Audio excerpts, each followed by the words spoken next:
안녕하세요. 공부의 서남주자입니다. 이번에는 과객의 40대에 퇴직할 때 준비할 것 10가지라는 책을 살펴보려고 합니다.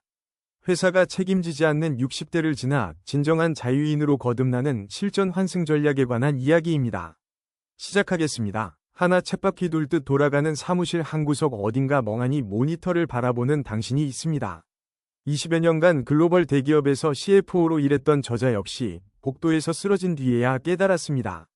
성공적인 커리어라는 화려한 포장지 뒤에는 방전된 체력만 남았음을 말입니다. 막연한 두려움을 통제 가능한 프로젝트로 바꿀 인생 2막 환승 티켓을 준비할 시간입니다.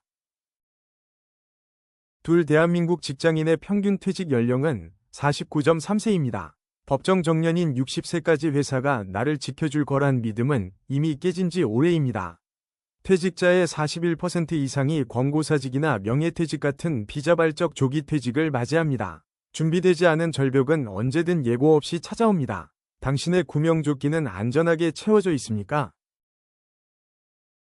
셋 깨어있는 시간의 대부분을 남을 위해 쓴다면 그것은 진정한 내 삶이 아닙니다. 철학자 프리드리히 니체는 하루의 3분의 1을 자신을 위해 쓰지 않는 사람은 노예라고 말했습니다. 눈코뜰 새 없는 직장인의 시계에서 벗어나 아침 수영과 오후의 집중 근무로 이어지는 자유인의 시계로 옮겨가야 합니다. 잃어버린 시간의 경계를 다시 세워야 할 때입니다. 넷 월급이 끊긴 삶을 며칠이나 버틸 수 있을까요? 50세에 퇴직해 55세에 연금을 받기 전까지 버틸 시간 동안의 현금 흐름을 만들어내는 것이 생존의 첫 번째 관문입니다. 실업급여라는 첫 번째 포장석을 깔고 2인 가구 기준 연 1920만 원의 최소 생활비를 확보해야 합니다. 나의 진짜 최저 생계비를 정확히 아는 것이 두려움을 없애는 첫걸음입니다. 5. 퇴직 준비는 단순히 통장 잔고를 불리는 일이 아닙니다. 과거의 업무 경험과 미래에 하고 싶은 버킷리스트를 연결하는 나만의 수익 파이프라인을 만들어야 합니다. 저자 경우에는 시스템 구조와 세법 지식을 살려 1인 재무자문법인을 세웠고 그림 그리기라는 취미를 전자책 사파 수익으로 연결했습니다. 여러분도 준비해야 합니다.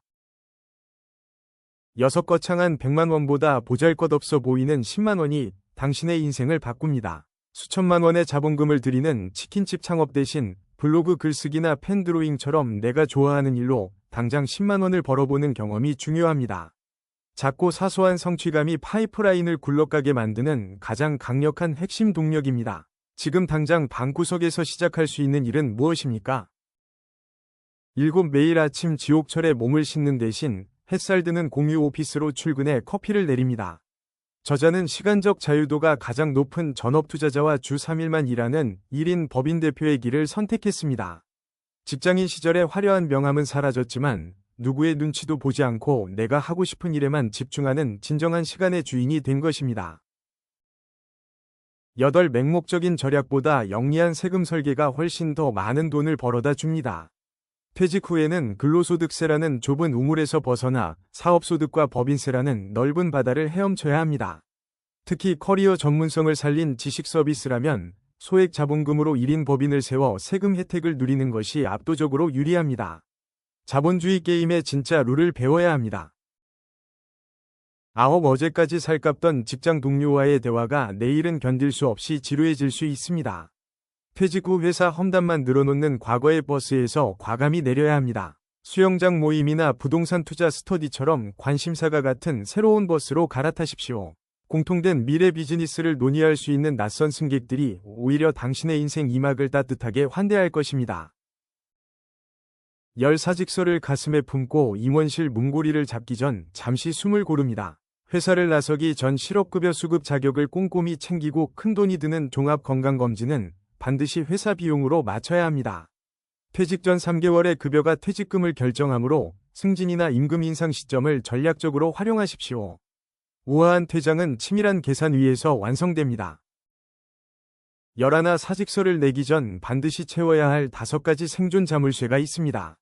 첫째, 실업급여라는 현금 브릿지를 확보하십시오. 둘째, 큰돈이 드는 건강검진은 회사 비용으로 맞춰야 합니다. 셋째, 퇴직금은 마지막 3개월 급여 기준이니 퇴사 일자를 조율하십시오. 넷째, 건강보험 피부양자 자격을 확인하고 마지막으로 퇴사 전 대출 확보도 필수입니다. 철저한 계산이 필요합니다. 12 부자들은 어떻게 자산을 나눌까요? 부동산 6. 금융자산 사이 비율입니다. 극단적인 쏠림을 막는 이 비율과 함께 세 가지 생존 지표를 기억하십시오. 자본 수익률 5%가 경제 성장률 1%를 앞섭니다. 자본이 일하게 만들어야 합니다. 또한 오프라인 대신 온라인 비대면 창업으로 방향을 잡아 리스크를 줄이십시오. 지표를 알면 위기에도 버틸 수 있습니다. 13 한때 다정했던 동료가 퇴사 직전 불만을 쏟아내는 늑대로 돌변합니다. 마지막 미션은 가장 조용하고 우아하게 떠나는 것입니다. 세상은 생각보다 훨씬 좁습니다. 오늘의 상사와 부하 직원을 내일 새로운 비즈니스 파트너로 다시 만날 수 있습니다. 그러니 말을 아끼고 좋은 점만 기억하며 안전하게 마침표를 찍으십시오. 진정한 프로는 뒷모습까지 완벽하게 관리합니다. 14 당신에게 주어진 최고의 선물은 바로 시간입니다. 이제 회사에 필요했던 무기를 내려놓고 나에게 필요한 진짜 무기를 다듬으십시오. 퇴직은 인생의 끝이 아니라 시간의 주도권을 쥐고 내 삶의 디렉터가 되는 눈부신 환승점입니다. 진정한 자유인으로 완성될 당신의 인생 2막을 진심으로 응원합니다. 지금까지 과객의 40대에 퇴직할 때 준비할 것 10가지를 살펴봤습니다. 책을 통해 더 풍부한 내용을 확인해보세요. 구독과 좋아요 부탁드립니다. 시청해주셔서 감사합니다.